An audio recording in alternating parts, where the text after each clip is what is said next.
Now, we're looking at submission holds for older and less athletic jiu-jitsu players. One of the great examples of this is the American lock.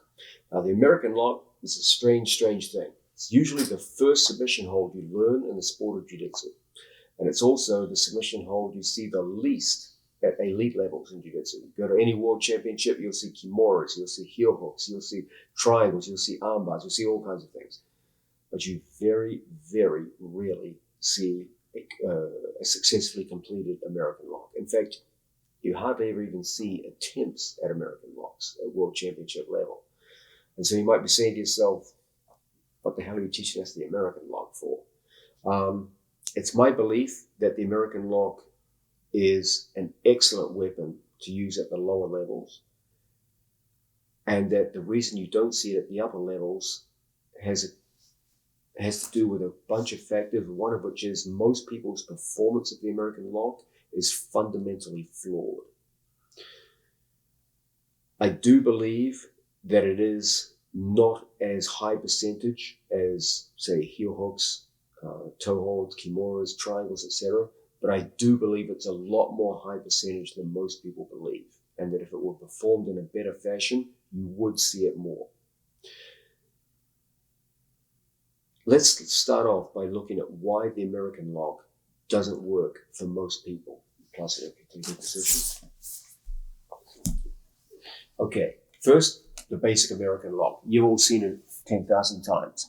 You get a hold of your training partner's arm, control the wrist, lock the figure of 4 with your hands, and then from this position, start to take your training partner's elbow up and towards the ceiling while exerting a downward force on the hand, and you get your submission hold. There's a lot that can go wrong with this. First, in terms of setup, if my opponent has strong arms, it's quite difficult for me, just from the kneeling position here across side, to actually force the hand down to the floor.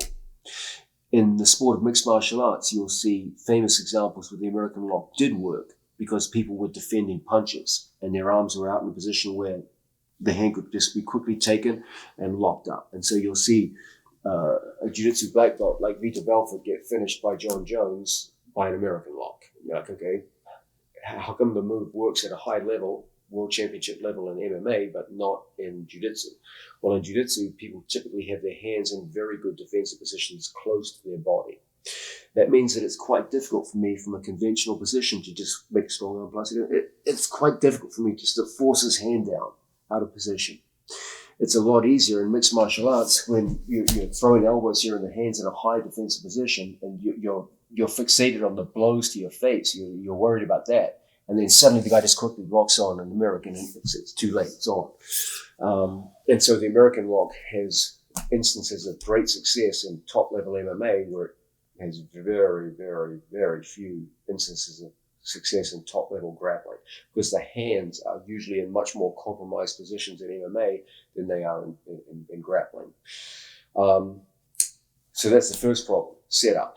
The setups in jiu-jitsu are flawed. Second big problem, the problem of single-hand extension. Even if I did get Placido's hand to the floor, a problem is that it's your hand versus his hand. Okay, the hands are not particularly strong, and if Placido uses this whole body to stiffen out his arm here, it's really, really hard for me now to get my figure of 4. So even if I did make it the back of his hand touch the mat, the guy just straightens out his arm. And you're like, God damn it, I'm never going to get my American lock now. Okay? Now, there's other things you can do against a straightened arm, of course, but the American lock is not going to be one of them.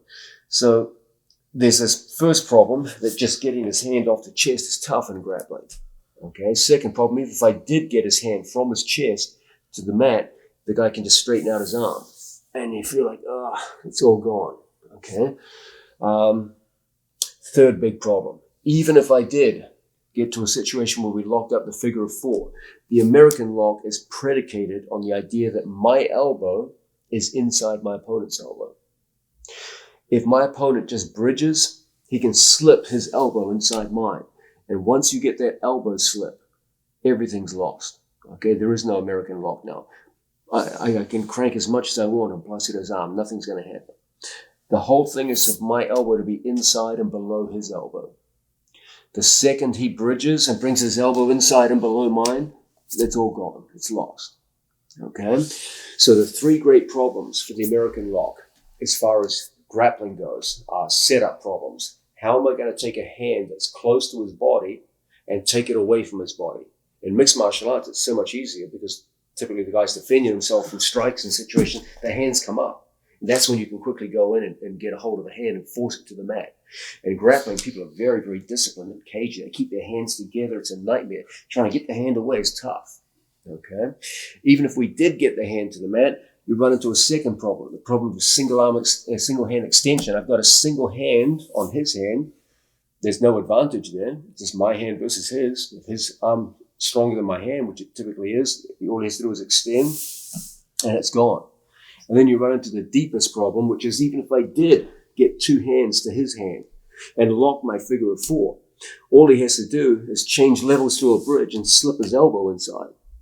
And it can be this very, very frustrating thing where the American lock, which seems so good, thank you, Pastor, which seems so good the first day you learn it, just turns out to be useless in competition. Now, some reflections on the American lock. First, I will say this. If you actually get an American lock on an opponent, the actual breaking mechanics of an American lock are among the strongest in the sport. Okay, for many years, I worked in the profession of bouncing in nightclubs, and American locks were a go-to move in situations that had gotten completely out of hand, where there was no talk of pacifying people. There were not just single fights going on, but multiple fights involving large numbers of people, where people had to be taken out of a fight, where things had gotten to weapons and were completely out of control. In those situations, you could snap an opponent's arm like a toothpick with an American lock and completely remove them from the fight. Okay, you can strangle someone unconscious, they wake up to start fighting again. When your arm gets completely dislocated, okay, you are now more or less out of the fight. You can't play an effective role in the fight anymore. The American lock was king in those situations because its actual breaking mechanics on someone that doesn't know how to defend it and has no familiarity with it are unbelievably good. Okay, it will break an arm much more severely than a Katagatame, for example. Okay, it just completely dislocates the arm. So the actual breaking mechanics of the lock are extremely impressive. The problem is it's hard to do on someone who knows how to defend it. It's hard to get the hand away from the body. It's hard to prevent the arm from straightening out. And it's very difficult to stop your opponent from slipping his elbow inside if he knows how to defend it. So the good news about the American lock, its actual breaking mechanics are incredibly impressive. If it's done well, it will snap a man's arm like a goddamn toothpick. The problem is that once your opponent has a small set of skills in terms of defending an American lock and a little bit of awareness, it's kind of hard to get it to work on someone, at least as it's taught in its traditional fashion. What we want to do here is to rehabilitate the American lock. Do I think it will ever become as high percentage as, say, a Triangle or a Kimura? No, I don't. But I do believe it could be a lot more high percentage than it is now. That I do believe, if we just changed our approach to it and taught it in a better fashion. And we taught it not in the light of a beginner's move, as we so often do in Jiu-Jitsu, but in the light of a move used against someone who knows how to defend it. Okay? And that's exactly what I intend to do in this video. We'll look at that in our next section. Now, the American lock is currently not taken very seriously. Among all the major submission holds in Jiu-Jitsu, it's probably the one you see the least in terms of winning percentages in top-level competition. I can't even think of a single instance of an American lock being used at ADCC off the top of my head. Very, very few. So you're probably asking, why the hell are you teaching us this? I've never even seen your own students use it. So why are you trying to push the American lock on us? Well, part of it we just explained. That while I don't believe the American lock will ever be top dog among the various major submission holds of the sport, I do believe it could be rehabilitated to a point where it figures much more prominently than it currently does. And let's be straight, the American lock does offer some pretty significant advantages, particularly for older and less mobile athletes. So, pass it off your down chain. One of the great advantages of the American lock is you never lose position when you try it. Okay, if I go for Jiu-Jitsu on an opponent and for whatever reason the Jiu-Jitsu should fail, and I'm in bottom position, this guy gets up on top of me and you're like, you just lost your top position. In an American lock, there's almost no disturbance to the pin that you're in. In Jiu-Jitsu, triangles, etc., I have to forsake my pin in order to go for the submission hold. I start with a pin, then I progress to the submission hold, and then when I attempt a submission hold, I lose the pin. The great thing about American locks is, should it fail, the guy extends that arm out, well, you're still there in your pin. Okay, you never lose your chest-to-chest contact. So the first and most obvious advantage of the American lock is, unlike other major forms of submission hold, triangles, arm bars, heel hooks, etc., you never have to forsake the pin. The entire time that you're attempting the lock, you're still in the very same pin that you started with. Second big advantage related to the first is the notion of stability. Almost no movement of my body is required in order to go into an American lock. Very, very little movement. And as a result, you're stable through the whole movement. If the move should fail or you should run into resistance, you can just abandon it and keep the position and work from there. The other big thing is there is literally zero athletic requirements behind the American lock. You don't have to invert, don't have to go to roll. It requires almost no flexibility. It is truly a move that older athletes can easily perform. That's why the American lock is typically taught on your first day in Jiu-Jitsu, because it's a relatively low skill move that anyone with no prior athletic training can perform. There's a reason why it's taught on your first day. The problem is that people retain the methodology they were taught on the first day. They keep the very simple, primitive version of the American lock in their heads, and then they try to apply that as a black belt 20 years later, and they're, the American lock doesn't work. Well, of course it doesn't, because you're applying it with the same inadequate mechanics that you learned on your first day in Jiu-Jitsu. That's why. It's not because the lock is terrible, it's because the way you perform it is terrible. These major advantages. In an American lock, if the move should fail, you haven't lost your pin. You're still right there. Secondly, it's an incredibly stable platform. You're on two knees. You're set here. It's a good, strong pinning position you've got to work from, where you can come in and get to your lock. Okay.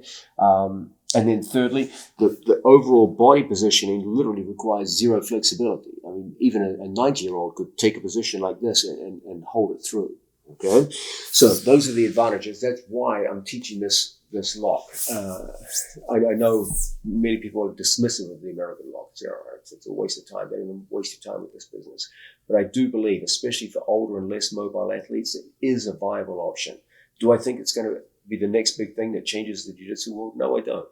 But if you're an older athlete who suffers from lack of flexibility, lack of mobility, the American lock is much better than most people will have you believe, especially if it's employed in the manner in which we're going to show it next.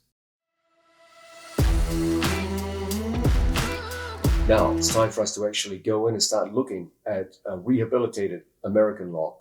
Not the American lock you've taught on your first day, but a much more sophisticated version that will actually work against someone who knows how to defend it. Let's start off, Drew. Okay, just spin around, Drew.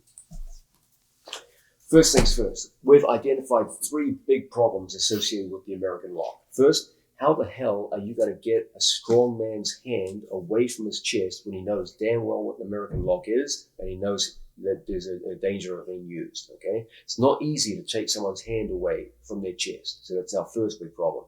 Second big problem, how are we going to prevent someone from straightening their arm when all we have is one hand on their wrist? Their whole arm is going to be stronger than your fingers holding it in place. And then thirdly, how are you going to prevent your opponent from slipping their elbow inside and underneath your elbow at any given time during your application of the American lock? So, any adequate discussion of the American lock that's going to rehabilitate this and make it something that you can use against knowing resistance is going to have to get around those three problems. Okay, how are we going to Get the hand away from the chest in a practical way that works on a strong opponent who knows what an American lock is. How are you going to prevent your opponent from just extending his arm and screwing up the whole ability to get to the figure four hold? How are you going to prevent an opponent from bridging and slipping his elbow inside and underneath your elbow, even if you did get the figure four grip? Okay, those are the three problems that you have to overcome if you're going to create a working American lock that will actually finish tough opponents who know what an American lock is and how to defend it. And I promise you this, if you can overcome those three problems, we've already seen the American lock is tactically very sound because you don't forsake the pin. There's no need to give up the pin in order to perform the lock. And it is mechanically very strong. It breaks an arm like a goddamn toothpick when it's done well. So if you can overcome these three problems, you're going to have a good weapon on your side, particularly if you're an older or less athletic athlete. Okay, first problem. How are we going to get a strong man's hand away from his chest? The big problem most people have is this. They start on two knees squared up. This means that when I go to get a hold of my opponent's wrist, my own chest leaves his body and creates an ability on his part to start framing, pushing, and bringing legs in. And then you're like, oh, God, he's lost everything. Okay? Secondly, even if I did get a hold of my training partner's wrist, my own hand is so close to my body that when he makes his hand strong and resistant, when I try to push it away, I don't really feel like I have any kind of mechanical advantage here. Okay? So how are we going to get around this problem? Okay, we're going to do this. Instead of staying completely square on two knees, right there next to my training partner, which puts my left arm in a weak position to try to manipulate his left hand, we're going to perform a partial sit-out. So from here, I'm just going to perform a partial sit-out. This changes the angle of my body more towards his head instead of purely perpendicular. It means that I can take my elbow much closer to my own body and start to use my legs to push his hand over and across. Okay? I don't want to just be here on two knees and then I have to come out of position to try and push on his hand. I'm pushing just with my hands. Now he starts bringing legs in, and it's a disaster. When I perform a partial sit-out, he goes to bring legs in. My hips completely block out his legs. Secondly, I can control my training partner's elbow. Then, because of the opening of my chest towards his face, I can start getting control of my, I'm going to show you some details on the hand soon, but the direction of my push is such that I can start putting body weight through the pushing action of my legs to start bringing that hand down. And now we're starting to get things working, okay? So my first big thing is change the angle, Drew, so you can see the angle change. If I just stay on two knees and I try to bring my hand in here, it's a disaster. The angle's all wrong to create a strong push. And I have to try and bring my head up to push down, and that's when his legs come in. And there's nothing to stop his legs putting me back in guard. Everything changes if I perform a partial sit-out. I don't sit out like Katagatame, just a partial sit-out, so that my hips run right into his hips. He tries to bring his knees in, it's tough. Okay? Secondly, I block, strong arm, buddy, hand in close. I put my elbow as a fulcrum underneath his elbow, just like so. And then from this position, because I've opened up my chest, I have an ability now to easily find the hand and push with my two legs so that my legs provide the impetus to bring his hand over and in a position where I can control him. Okay? I don't want to just push here with my hand against strong arm. I don't want to just push with my hand against his arm. Look at my left elbow. It's so far away from my own body that I can't generate any force to push with. That all changes when I sit up. Now my elbow is close to my body, and then from here I push not with my hands, but with my legs, pushing, like so. And as a result, we can start bringing that hand down to the floor. Okay? Now, Drew, we're going to come closer to the camera now. Now, very important. When it's time to push this guy's hand, I don't want to have no thumb. Strong arm. No thumb means slippage. No thumb means slippage. Okay? What we want to do is go to the end of the lever. Don't grab his wrist. See this all the time. People lock up so that their pinky knuckle is on their training partner's wrist. That's the short end of the lever. He makes a strong arm. It's tough. okay? You want to maximize your use of leverage. So we put the thumb right where the wrist breaks, okay? Right where the wrist bends, that's where we want to go. This means we're pushing on the end of the lever. In addition, we push at the pinky knuckle and the blade of the hand. Don't try to go palm to palm or any madness like that. Put your hand right in there like so. Now you're maximizing leverage by going to the end of the lever, and you're pushing at biomechanically the weakest and easiest part of the hand and wrist to control. Now, what I don't want is his elbow moving. If his elbow moves away while we're pushing, he just straightens out his arm and all the force is lost. So what we want to do is we want to control and pull on this part of the arm while we push on the other part. So we get two turning forces. Okay, we get a coupled force where this elbow is blocked and I turn the wrist outwards. So strong arm. We start with that partial sit-up that we talked about earlier, and I put a fulcrum right there under his elbow. So his elbow's pinned. Then from here, we find thumb comes over and locks on board. We've got his hand in place, and now we just start pushing with our legs, and as a result, we're able to turn that hand down and pin it to the mat. Once it pins to the mat, the big thing that we want to create, see how I've only got one hand controlling his hand? If he's a strong man and straightens his arm, one hand won't stop it. So what I want to do is the second I start taking his hand out of position, I want to take my own hand through and put the chopping part of my hand right there on my own index knuckle. So that when he tries to bring his hand back into his chest, he can't, and you control him. I want to get two of my hands on as soon as possible. Okay, so the first hand creates just enough space for the second hand to come through, and then we get two hands on. Make a strong arm, buddy. Two hands will always take his hand to the floor. Strong. One hand, very tough. So all we do is we just thread our hand around, and we take his hand down to the mat. Push your whole wrist in. Don't come through with your fingers, guys. Push your whole wrist over the top. If I hold his hand with one hand, straighten your arm, buddy. You run into the problem of single hand extension. One hand, single arm extension. Easily, he straightens out easily. Put two hands on. Come in and lock two hands over. Don't grab your own wrist, guys. If you grab your own wrist, it's always single arm extension. You never beat the problem of single arm extension because it's just your hand versus his hand. Only when you come over the top and get two hands on his hand, now he goes to extend, you'll never do it. Okay? So I know there's a lot of details here. Let's have a look at this again. Okay, first, change the goddamn angle. If you're in here, you're never going to move his damn up. Okay?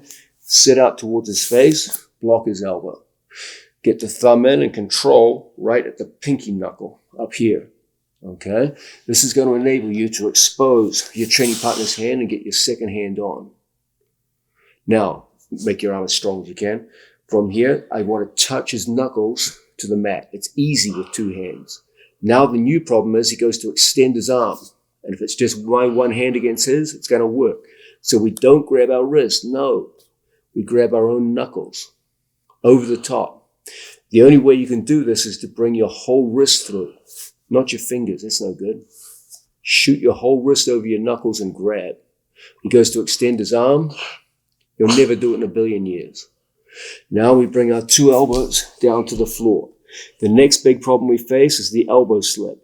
He brings his elbow inside, and the whole move's lost. Okay? So we've beaten our first two problems. We've gotten the hand away, gotten his hand down to the floor. Then we stop single arm extension by putting two hands on. How are we going to beat the elbow slip? You're going to beat it by bringing your two elbows together. The big mistake that every jiu-jitsu guy makes is they do their American lock the same way they did in their first day in jiu-jitsu. They try to lift their opponent's elbow. They facilitate their opponent elbow slipping. He just brings his, it's gone. It's a disaster. I never want to lift his elbow.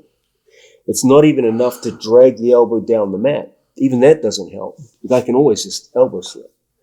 What we want to do is take our elbow, in this case it's my right elbow, and I want to bring it to his armpit.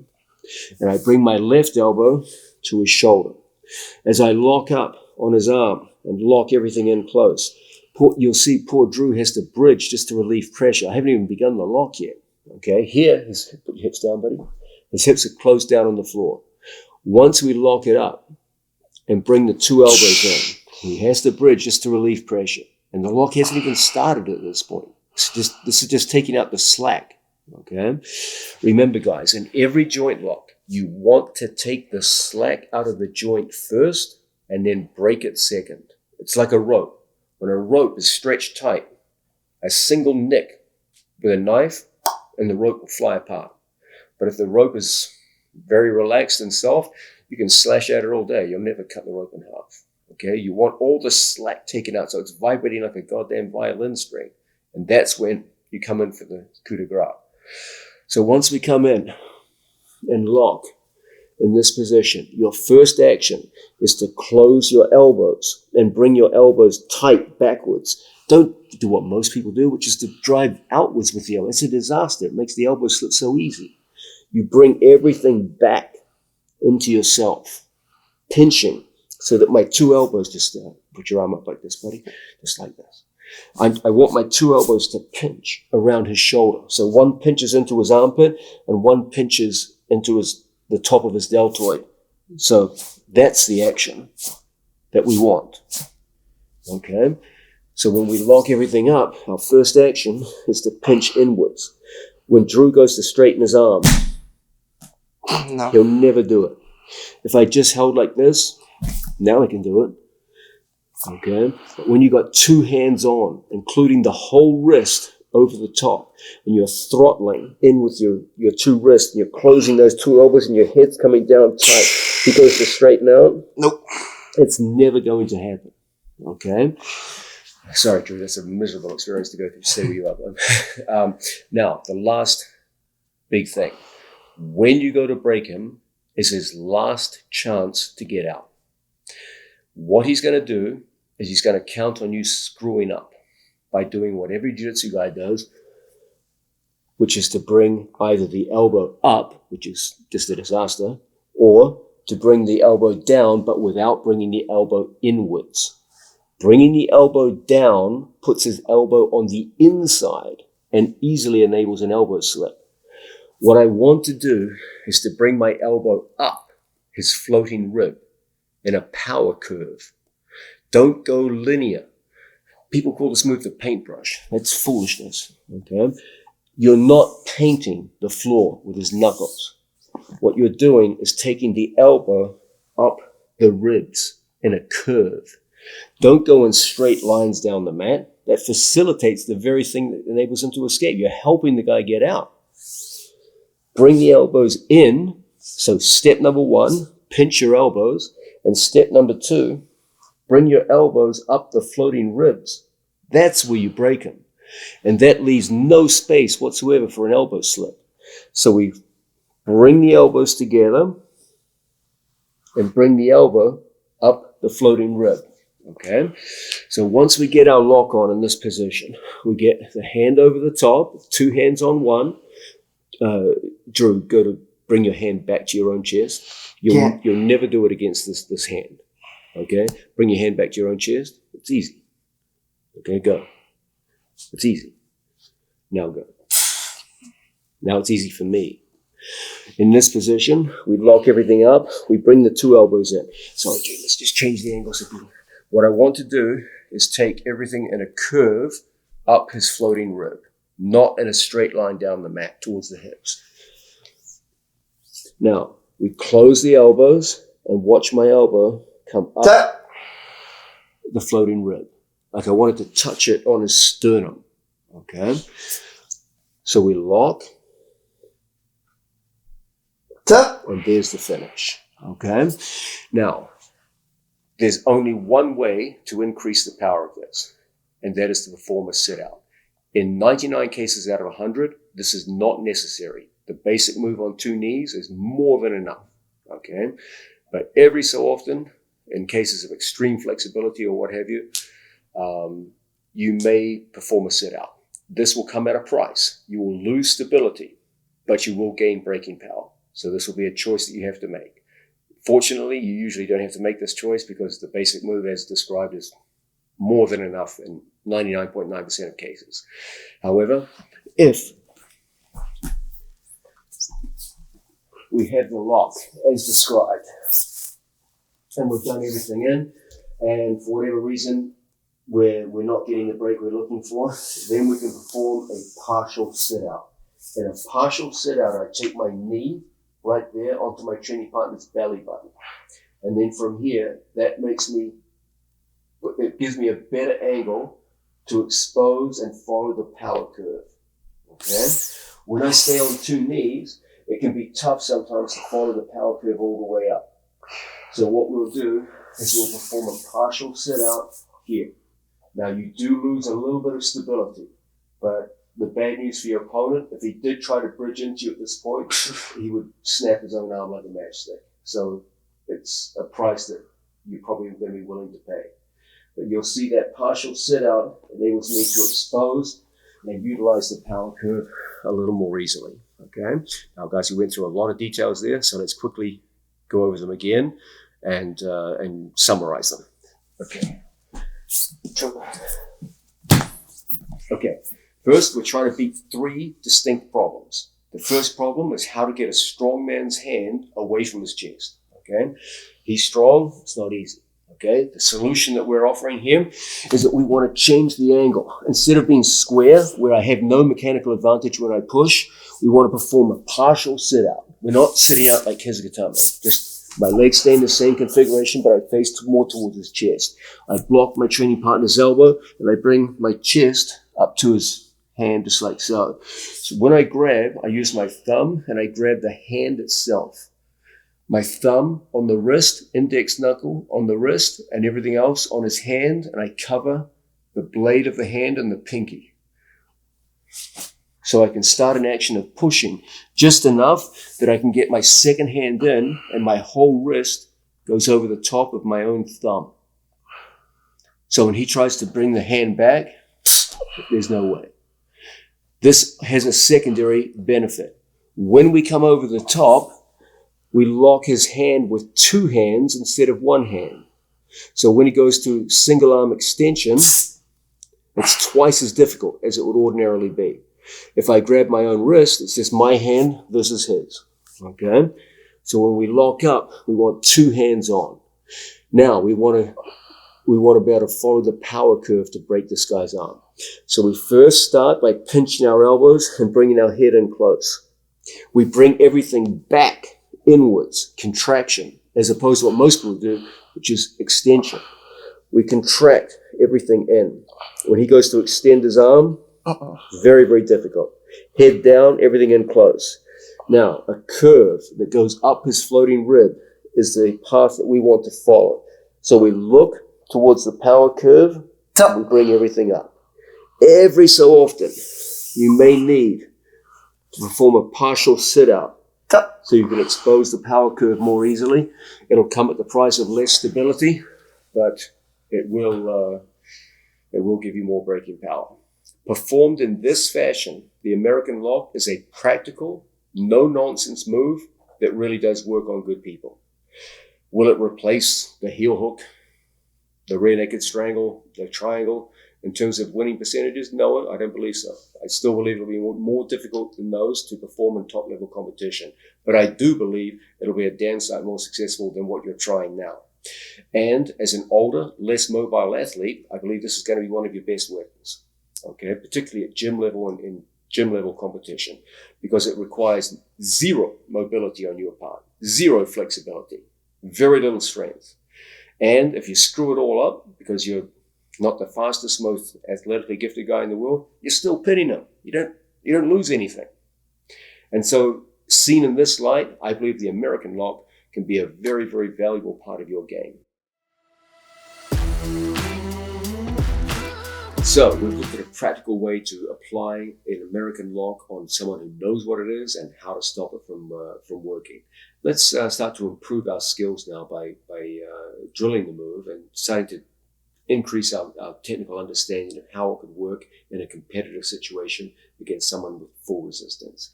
Placido, you take top position on Drew. Okay, the first application we're looking at, Placido, is from across side. We've seen that if we stay on two knees and you try to use your left hand to take his hand out of position, your whole body has to move out of position.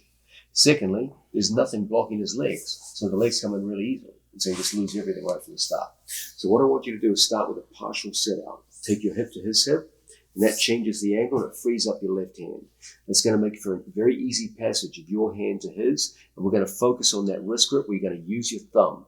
Remember, if we don't use our thumb and he makes a strong hand, you got to push, get sweaty out there, it's going to slip. So we're going to lock, good. Now, Placido, your whole goal, right now you have one hand on his wrist, okay? Your whole goal is to get 2-on-1. As long as it's your hand versus his, even with the strength of your legs, it's going to be tough to put his knuckles on the ground, which is your goal. Use your legs to take his hand outside his shoulder. But the second it gets outside of his shoulder, take your right hand through and put the blade of your hand on your own thumb. Now, let's do an experiment. Drew, I want you to try and fight your hand back to your chest. Yeah, it feels like a joke. You'll never do it. Okay? Now, Drew, I want you to make it as hard as possible for Placido to try and touch your knuckles on the ground. And Placido, touch them. Do you see what happened there, Placido? You can release, buddy. Do you see what happened, buddy? Once you got that 2-on-1 grip, he could never get his hand back to his chest, and you could easily put his knuckles to the ground. You created a disparity. What everyone does wrong is this. They go 1-on-1, and they just try to push 1-on-1 down to the floor. And that works when the guy's not resisting. It's your first day in Jiu-Jitsu and you're drilling. But in live competition, it's never going to happen. So your whole thing is to sit out and use your legs to get his hand out. Put your hand on, buddy. Put your hand on. And get his hand just far enough out that your second hand can come in and you can go from 1-on-1 to 2-on-1. When you go 2-on-1, get the whole wrist through. And now, from here, let's do our experiment again. Both of you fight. Drew, you're going to try, relax. Drew, you're going to try to fight your hand back. You can even use your other hand to help you if you want. You can even reach across and try and help. You're going to try and bring your hand back to your center line. And Placido, give him a little more advantage, Placido. You're going to try and fight his knuckles down to the floor. Let's go. That's ridiculous. It's absurdly easy, okay? So mentally, Placido, I want you thinking in terms of the 2-on-1, okay? Grabbing like this, never going to work on a strong guy. Your whole thing is to get the 2-on-1 as early as possible. When you go 2-on-1, don't come through shallow with your fingers, come through deep with the whole wrist. So you have two hands on his hand. So you have 2-on-1 mechanical advantage, okay? So start again.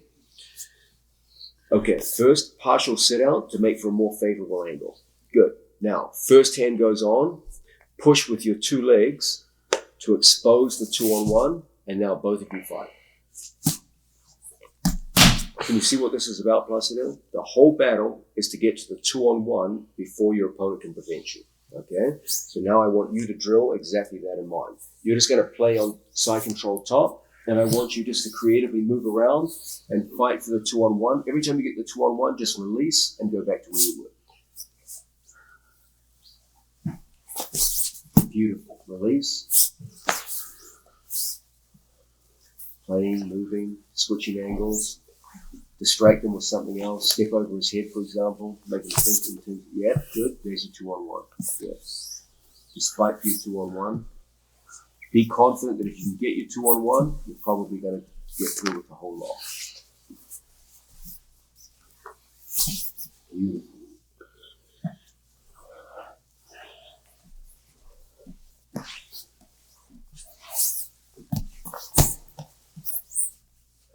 Beautiful. Drew, you take top position. Same idea, Drew. Working from top, let's run through it first. First things first, change your angle and shut out his legs. Good. Now, just from here, you've set through 2-5, Drew. Good. Now, Placido, just try to bump him and bring him back into guard. See how difficult it is when he sits out like this? Yep.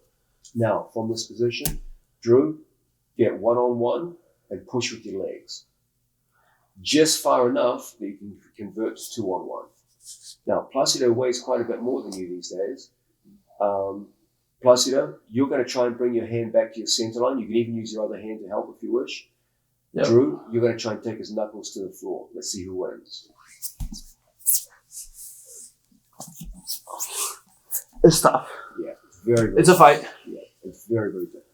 And we'll soon see that even if you did win that battle, you've compromised yourself in ways that lead into underhooks and then any subsequent attacks for your opponent. We'll look at that soon. But right now, we're just focusing on the American lock. Now, Drew, I want you just to wrestle from the top position and just spontaneously and creatively work your way into that figure four grip. You get two hands on one hand.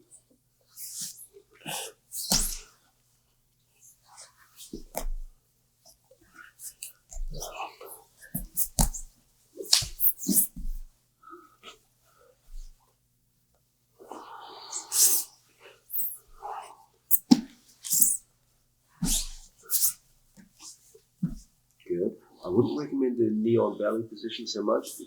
You're going to be bucked off by a bigger opponent. More of a sit out. Yeah, exactly. Partial sit out.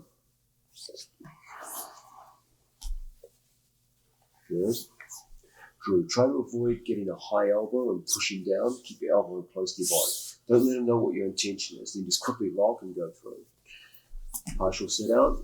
Keep your right elbow down by your ribs. Play around, and there it is. Good, much better. Okay, so we'll put his knuckles on the ground. Can I borrow you two? Once we put knuckles on the ground, the next big problem, come on this side, Placido. The next big problem is your opponent slipping the elbow. We know he can't hit a single arm extension because you've got two hands on his hand. Okay, so when he goes for any kind of extension of his arm, it's very, very difficult, okay? The next big problem is that he's going to slip his elbow, and that's going to screw everything up. So our whole thing is we're going to pinch our elbows together. You're going to get used to this idea of elbows coming in. As elbows come in, you're going to learn to throttle your hands like you're throttling a motorcycle. I know you like to drive fast, you fucking psycho. So from here, just like we throttle a motorcycle, from here we throttle our hands. So the elbows come in and the wrists throttle. Okay? Now when he goes to slip, difficult. Even harder when you bring the head down to the bicep. It's like so. With everything closed in, now the last thing you need to understand is the power curve. What is the power curve? Just push your arm over here, buddy.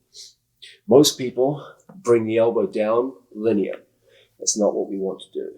You want to bring his elbow in a curve that goes up just below his sternum. And you want his elbow to follow this curve.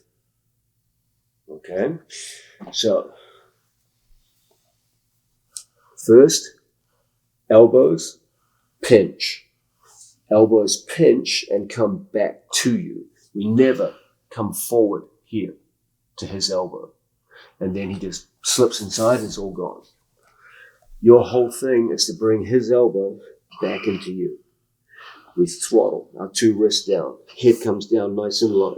And then from this position, we bring everything up. Watch my right elbow. My right elbow would come up this way. Okay? Because we're on two knees, we're very stable. You could perform a partial sit-out, where from here, you can open up even more.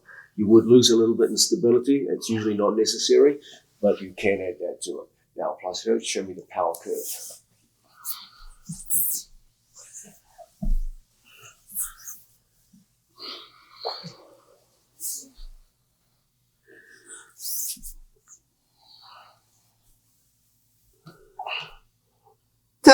Beautiful. Barely have to move the elbow. It's crazy. Yeah. Do you want me to loosen up a little bit more to no, build more the elbow action? That's a beautiful demonstration. Again.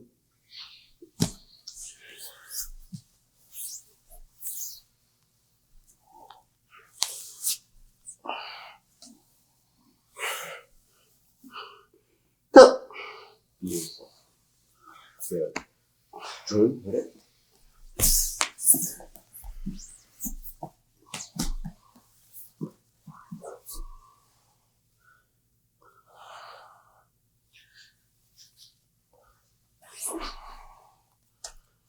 down, forehead down.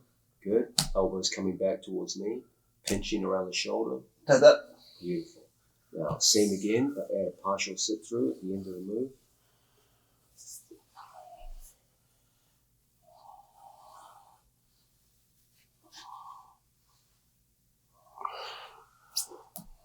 Sitting down the other way. Good. Don't bring the legs through though. Keep this leg out here. Keep this leg back here. Yeah, that's it. But not that far with your left knee. Good. Now from here, bring his elbow up to power curve. Got that? Very good. Just improve that by bringing your head down. Lock it up. Lock it up. Keep your head down. Your head's got a tendency to drift up when you hit it.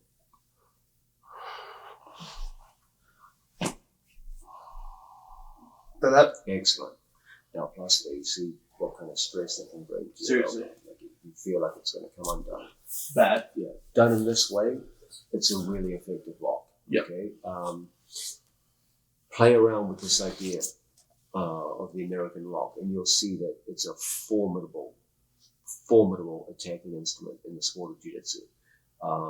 Performed in this manner, it could definitely play a much more significant role in your daily training than it currently is. Now, we've been looking at the American lock from side control, and that's certainly a very, very good position to enact the American lock from. It's very stable. Typically, the arms are presented right there in front of you. It's not that hard to get to your lock and finish. Typically, however, in Jiu-Jitsu, the move in your first day in Jiu-Jitsu is taught from the mounted position. Okay, that can work, but not in the manner you were probably taught.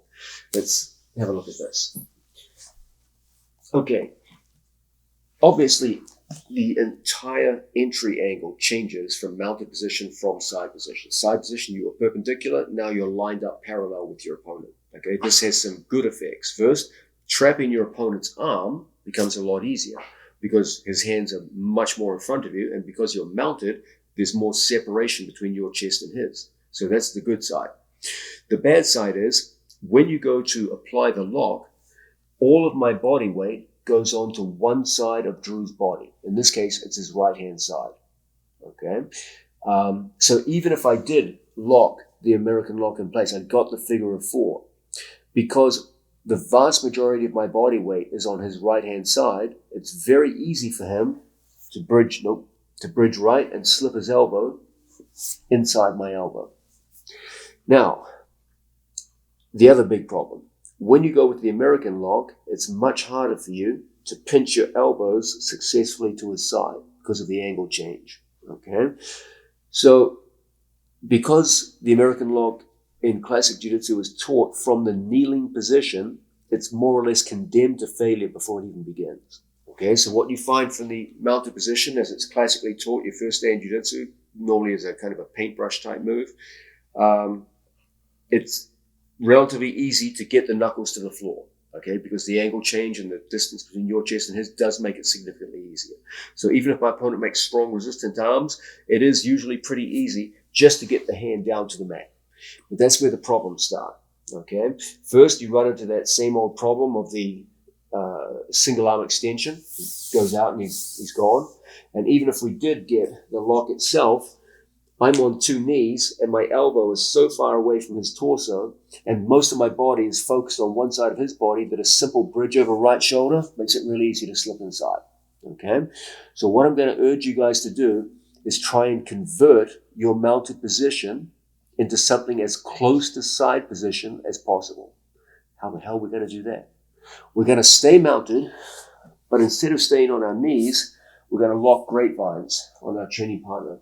And we're going to form a sit-out where we come over into a position like so that my body faces side on relative to my training partner's body. And we're grapevined in place. And as a result, now we can get our elbows so much closer to his side. We can get that classic 2 hands on, and we can expose the power curve.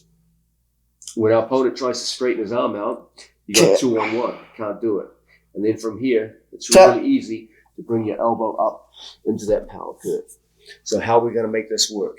We're going to get a hold of our training partner's arm, and from here we're going to bring everything down to the floor and just hold it like so. Okay? As soon as we get that 2-on-1 position, we're going to bring everything down and we're going to connect our forehead to our own hand so that when he tries to extend his arm, it's much more difficult. Even if he did extend it, you're going to be able to follow it out and put sufficient pressure on it to reel it back in. Now when we lock up, we're going to come through and we're going to grab our own hand and we're going to put a hook right inside our training partner's leg as a grapevine, just like so. We're going to shuffle our whole body down. When he goes to bridge over his right shoulder, my grapevine and my angle of my body makes it impossible. When he goes to bridge left shoulder, the grapevine makes it very, very difficult as well. Now we just close up our elbows and we bring everything in along the line of the power curve. Okay? So once again, we have an opponent here in front of us from the mounted position. We come up, we get 2-on-1, and we force everything over to the side. We just put weight on the hand. When he goes to extend the arm, it's difficult with all that weight on top of it. As we come down, we're going to start this action of sitting out. As we sit out, we hook a grapevine into our training partner. Even if he did extend his arm in this position, you'll be able to follow on through, lock it up, and get 2 hands on. We bring our elbows in and we lock in such a way that because we're turning our hips out, we've exposed the power curve and we can bring the elbow up. When he goes to bridge over his shoulder and slip, can't do it. If I'm on 2 knees, it's so easy for him to bridge and slip. Again, bridge and slip. All that changes when we sit out. From the sit-out position, he goes to bridge and slip. My elbow always stays inside and underneath his. The angle changes everything. Seen from another angle. Okay, he's got his 2 hands in place. We've got separation, so it's relatively easy to get the hands down to the mat. That's the easy part of working from the mount. Now the difficult part, finalizing it. From this position, we bring everything down to the floor. When he goes to extend out, we're going to be able to follow that arm and lock it up. Okay? We bring our whole hand up and we get 2-on-1. We never grab our own wrist. We're always grabbing our own knuckles. If I stay on my knees, it's a simple thing for him to bridge and slip. So we always want to start with this sit out. We start looking for our training partner's leg, and whenever we can, we grapevine it. If he extends his leg out and we lose the grapevine, we stay in this position here. Even if he put me in half guard, I wouldn't care. Just finish it from half guard. Half guard still exposes the power curve. Okay? So, go back a step, buddy. So, best of all, put your foot on the floor. Best of all is this, because that locks us in place. If it's not there or he extends his leg, just be satisfied with this. If your opponent goes to put you in half guard, just accept it and expose the power curve and break him right here. Okay? So, once again, we've gotten mounted. We take everything down and over to the side.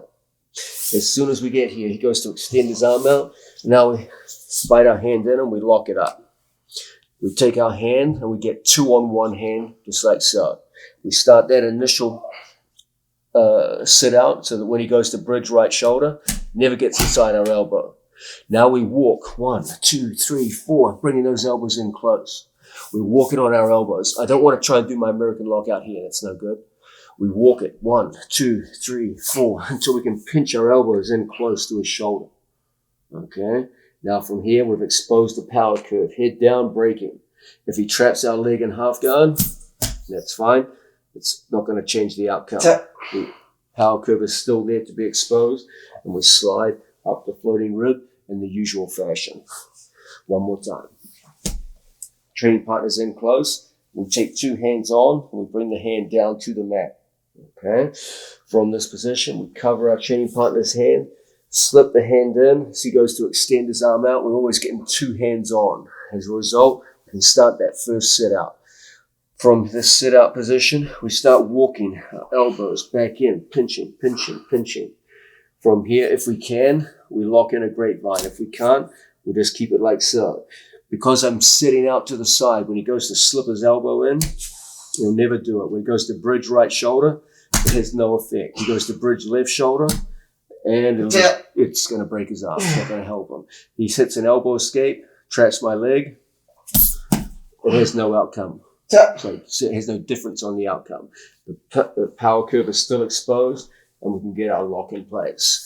Now, your opponent's best chance to survive all this is to explode his arm straight the second his knuckles touch the ground.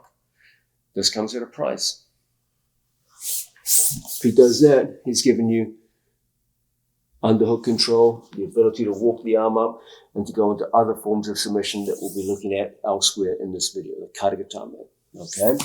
So what I want you to think of in terms of the mounted position is, like every American lock, it has certain advantages. You can hit this lock without ever losing your pin. You stay on top of your opponent. It's not like Jiu-Jitsu where if I sit around and miss it, I've gone from top position to bottom position. Okay? So it does have that great advantage.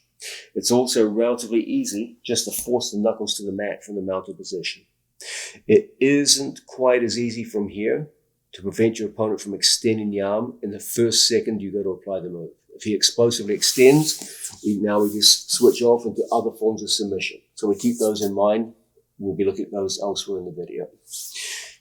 However, if we do get the arm down and as he goes to extend out, we're able to lock up. We do what we always do. We get 2-on-1 and we don't grab our own wrist.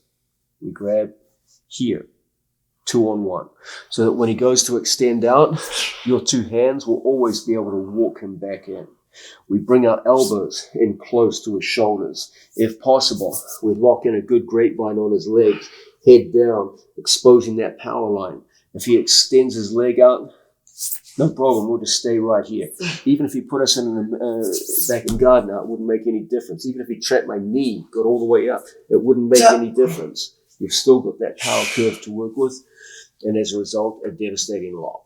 Okay? And this is a much more successful way to approach the American lock from the mounted position.